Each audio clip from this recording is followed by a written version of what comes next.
They seem happy and carefree now the fighting has been pushed away from Misurata. Some of these children are playing outside for the first time in weeks. But what they have witnessed in this war are the things of nightmares.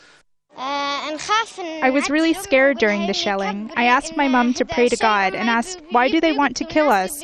Why do they want to kill children? A rocket hit our house and everything was shaking. I was really scared.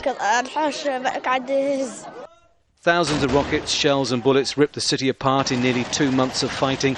Thousands of people are dead or injured, and conflict has left scars both physical and mental.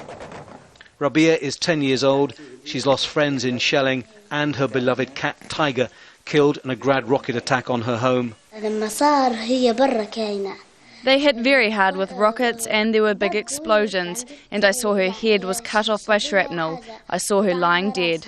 She has another cat called Blackie, which helps, but the memories of what she's endured are never far away.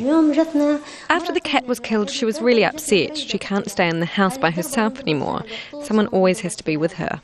Mental and physical trauma are widespread here, but there is insufficient means to cope with hundreds of amputees and injury victims, and even fewer facilities to treat those suffering from war-induced psychological problems. Misurata has precious few facilities like this one. The city is in dire need of more equipment and trained professionals to deal with the large number of physical disabilities and the increasing number of people suffering from psychological problems.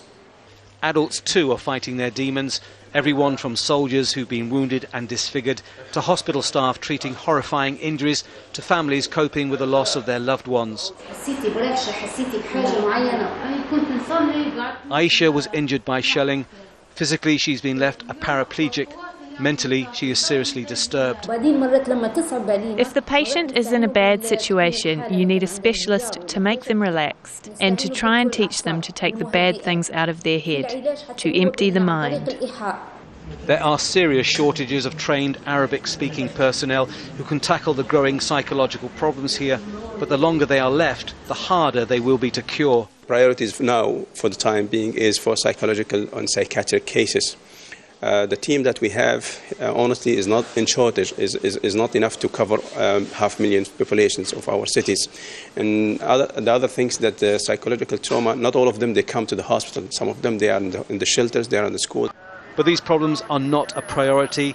This remains a city under siege, and a war is still being fought on its doorstep. When little Rabia goes to bed each night, she's scared that Gaddafi's forces and their rockets will come back to the city. And that's a fear still shared by many here, adults as well as children. Tony Birtley, Al Jazeera, Misurata.